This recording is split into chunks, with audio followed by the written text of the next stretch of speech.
So there have been a lot of examples of rock and roll personas over the years. You know, Gene Simmons, Alice Cooper, the more modern examples like Ghost. Who is the driving force and who is influencing Reese Van Riper? I listen to so much music. I have so many influences. In particular, I was thinking about it.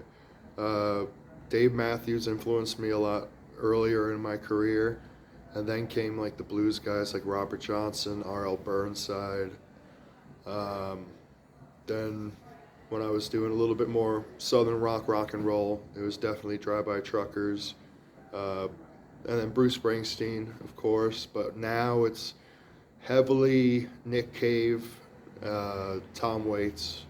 I would say those are the guys really influencing me today. You know, Saints, this new album is part of a trilogy. Tell us about the process that went into making this album, how it differs stylistically and musically from Sinners, the previous album. Absolutely. So Saints is the second part, like you said, in a three-part trilogy: Sinners, Saints, and Psychopaths. And Saints is more of the relaxed album. It's more acoustic. It's got a lot more emotion in it. Emotion. Well, Sinners does have emotion, a lot more rowdy emotion, a lot more, not insanity, that's waiting for Psychopaths. But Saints is a lot more heavenly, you know, a lot more angelic. Uh, it's more relaxing, and it was really fun to play and record. Um, there's a lot of, like I said, emotion, sadness in there. A lot of sadness, but also lots of storytelling in there. And it's uplifting, uplifting. That's what it is. So it comes in heavy, and then it uplifts you, getting you ready for Psychopaths, which is going to be absolutely insane. Uh, so you were recently featured on a new track, controversial funny man Andy Dick, my best friend. How did that process even come to be, and what was it like being able to get Andy for that collaboration? It was insane being with Andy, but a good insane. My friend, my best friend, which is funny, it's called that. The track is called My Best Friend. But my best friend Gene Wilder used to be the drummer in Reese Van Riper, and we've toured together many times, and we basically grew up. And he was like, he's always been obsessed with Andy Dick and comedians and funny men, but Andy Dick in particular. So for his birthday one year, one of our other friends got a cameo from Andy Dick for Gene, saying hello to Gene. And in the email, Andy left his number for Gene to call. And Gene called him, said, "How do I get you onto a song?" And they spoke, and uh, that's one thing led to another, but definitely listen to it. It's Gene Wilder's Vacation, My Best Friend, featuring Andy Dick and myself. You know, speaking of the whole music industry, you know, as an entire entity, while the so-called vinyl revival is seemingly at full force, did you ever envision a time where physical media would be so prevalent in the age of Spotify and other streaming services? I prayed for a time because I want the physical. I miss the physical. I love the vinyl. I've always had vinyl. I used to make a resolution that I need to get at least one vinyl once a month when I went to go visit the Princeton record shop.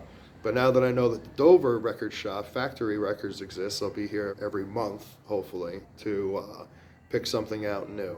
But did I envision a time in Spotify that vinyl would come back and CDs come back? No, I really didn't, but I'm glad it's seeming like we will soon have physical copies be sold again.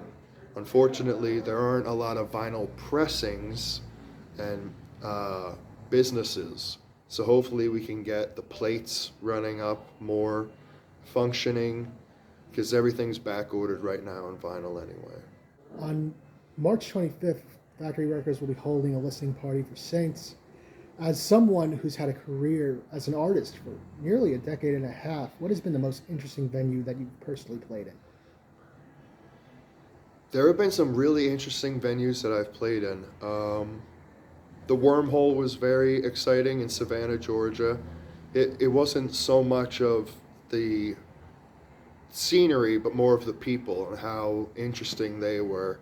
Baltimore, Maryland, we played a show, but it was less about where we played, but where they suggested us have breakfast in the morning, which was this place that had dolls ripped apart and put into different array of shapes and sizes and all this different art all over. But Factory Records is very cool.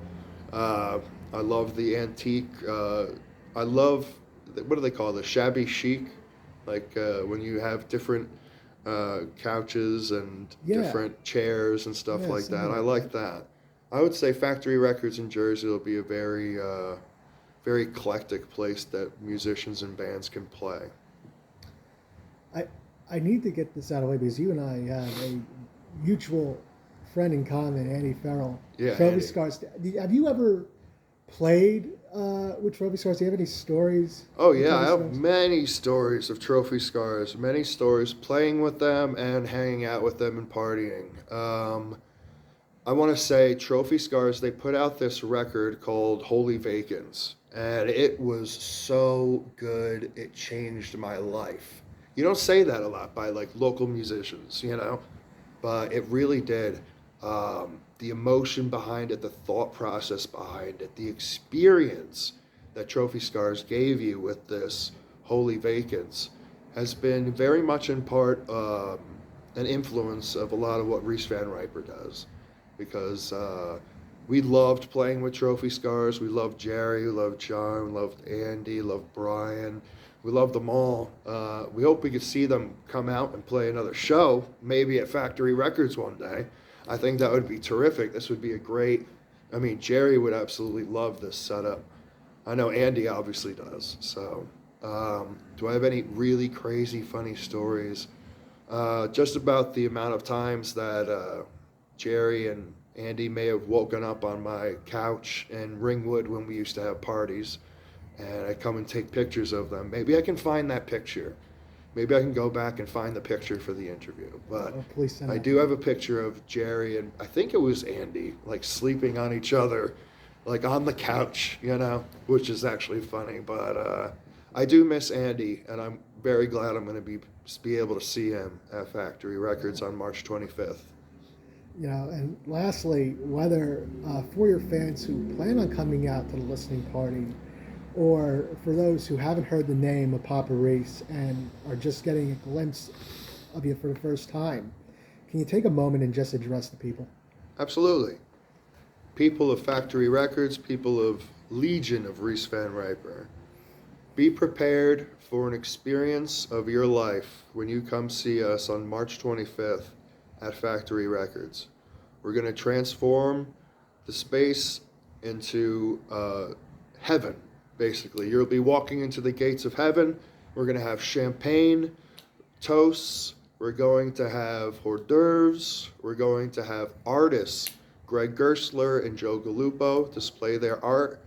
We're going to have possibly clowns come. So, yes, clown girls. So, even better.